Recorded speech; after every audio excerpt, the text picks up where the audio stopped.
Hai semua, kesempatan kali ini JJ Fun Family kembali lagi dengan acara bikin kue.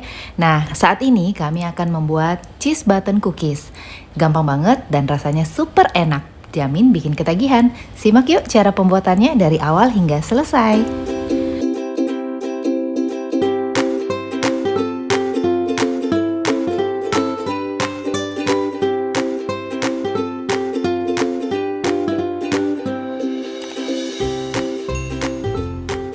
Di sini saya sudah siapkan bahan-bahannya, di mana ada 125 gram mentega tawar, saya menggunakan Blue Band. Kalau teman-teman bingung bisa menggunakan Blue Band serbaguna. Kemudian ada juga 25 gram gula halus. Kemudian gula halusnya saya campurkan ke dalam mentega tawar yang tadi sambil diayak ya. Tujuannya agar adonan tidak bergerindil.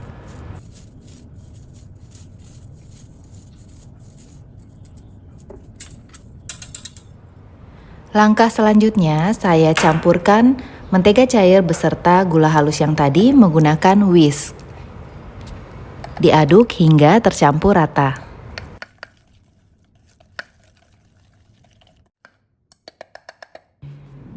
Jika adonannya sudah seperti ini, masukkan 2 kuning telur, kemudian aduk kembali menggunakan whisk hingga tercampur rata. Di sini saya juga sudah menyiapkan 85 gram keju cheddar parut. Jika teman-teman sangat suka dengan keju, bisa menambahkan hingga 100 gram.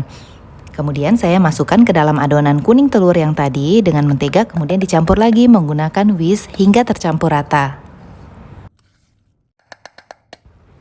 Nah teman-teman, untuk mengurangi bau amis dari kuning telur yang tadi, maka saya tambahkan kira-kira aja ya 1 sendok teh vanilla ekstrak yang premium quality. Untuk info penjualnya akan saya cantumkan di description box, jadi teman-teman bisa beli di situ juga jika mau, atau bisa juga menggunakan merek yang lain. Selanjutnya tambahkan juga 250 gram tepung serbaguna, saya campurkan sambil diayak. Tujuannya tetap masih sama ya, agar adonannya tidak bergerindil.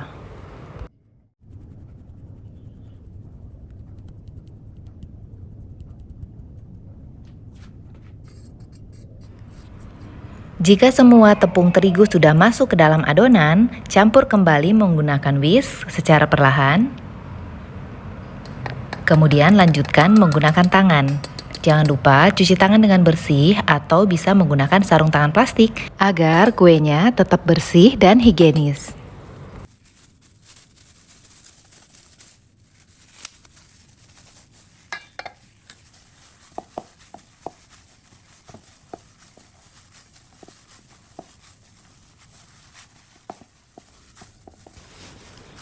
Video ini sudah saya percepat ya teman-teman. Yang penting pastikan bahwa adonan semua tercampur dengan rata. Selanjutnya siapkan alas adonan kue atau baking mat. Kemudian adonan yang tadi diletakkan di atas baking mat yang tadi, yang pink ini, lalu ditutup. Langkah selanjutnya saya siapkan 2 buah penutup Tupperware atau apa aja, yang penting tingginya sama. Tujuannya untuk membuat adonan ini sama rata ya. Lalu saya gilas menggunakan penggiling kue hingga membentuk persegi panjang dengan ketebalan yang sama.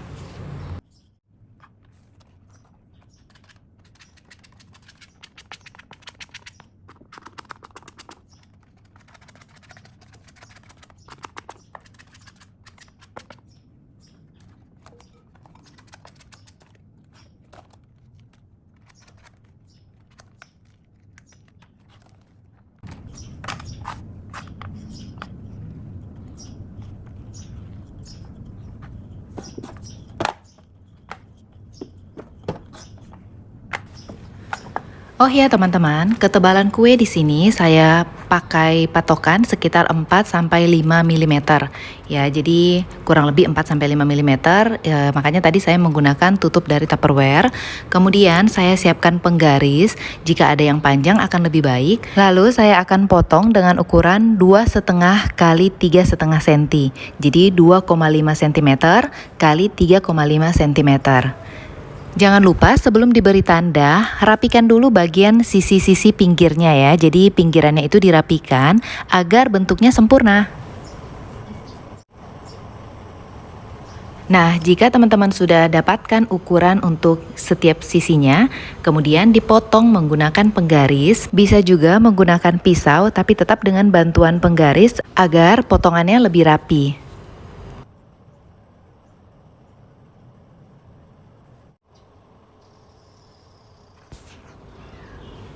Nah, jika sudah terpotong semuanya, jangan lupa bagian pinggirannya dibuang ya. Jadi yang bagian tidak rapi dikeluarkan seperti yang saya contohkan, tetapi adonan jangan dibuang. Adonan itu bisa kita pakai untuk dibentuk kembali menjadi cookies yang lain. Kemudian teman-teman panaskan dahulu oven dengan suhu 140 sampai 150 derajat Celcius selama kurang lebih 25 sampai 30 menit.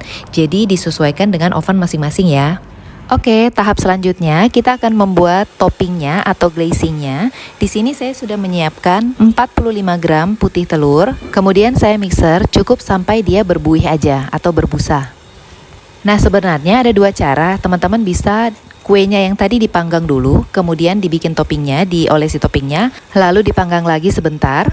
Atau bisa juga seperti yang cara saya lakukan, diolesi dulu toppingnya atau glazingnya, baru kemudian dipanggang barengan. Menurut saya tentunya jika teman-teman 2 kali pemanggangan, tentunya kuenya akan lebih renyah, lebih crunchy. Yang penting diingat temperaturnya, jangan sampai terlalu panas agar kuenya nggak gosong. Oke, kita lanjut ya. Jadi setelah putih telur yang tadi sudah berbusa, kita masukkan 200 gram icing sugar topping. Jadi teman-teman carinya icing sugar untuk topping. Dan juga setengah sendok teh cuka atau bisa diganti menggunakan jus lemon atau jeruk nipis. Lalu kita aduk hingga tercampur rata.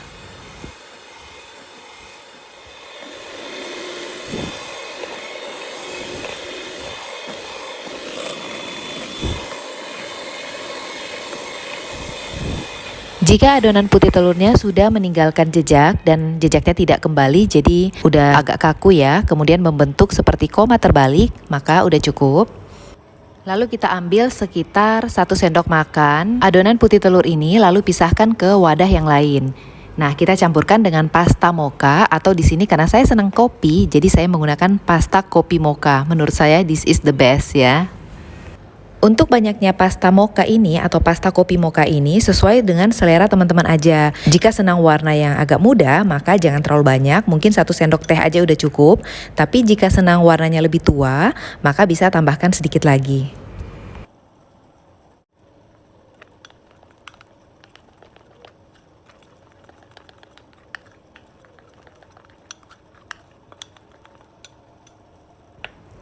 Nah, jika sudah tercampur rata, masukkan ke dalam piping bag atau plastik segitiga.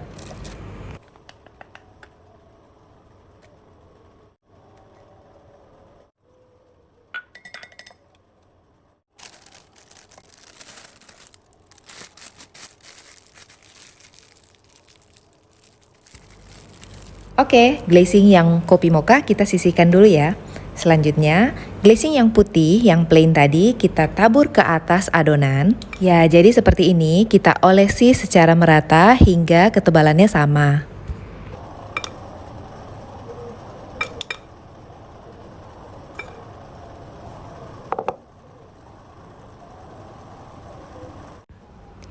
Jika glazing putihnya kurang begitu rapi, maksudnya kurang begitu rata, itu nggak apa-apa karena nanti saat di bake juga dia akan rata dengan sendirinya.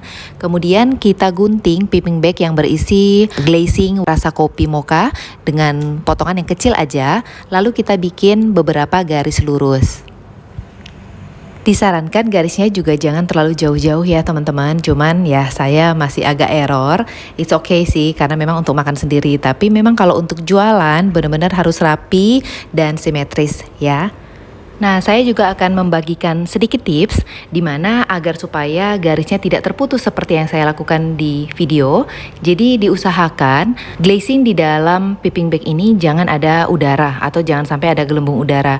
Dipijit ya, dirapikan sampai semuanya terisi penuh, nggak ada udara di antara adonan agar garisnya nggak terputus. Nah, selanjutnya teman-teman bisa menggunakan tusuk gigi bersih ataupun tusuk sate bersih, kemudian dibikin garis seperti ini. Nah, disarankan jangan terlalu jarak jauh ya, jadi jaraknya tuh kalau bisa deket-deket.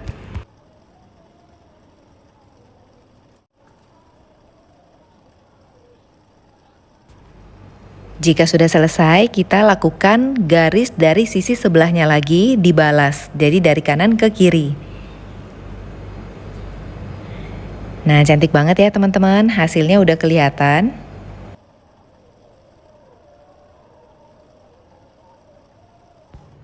Nah, jika udah selesai, kita pindahkan ke atas tray dari oven yang sudah dialasi dengan baking paper. Jadi kita angkat satu persatu menggunakan bantuan spatula bengkok dan juga tusuk sate. Pindahinnya secara perlahan-lahan ya teman-teman agar nggak jatuh. Jangan lupa penyusunan di atas tray juga harus diberi jarak sedikit agar nggak saling nempel ya. Karena biasanya di saat di bake kue itu akan seperti mekar, akan membesar sedikit, takutnya akan saling nempel satu sama lain. Jadi harus diberi jarak.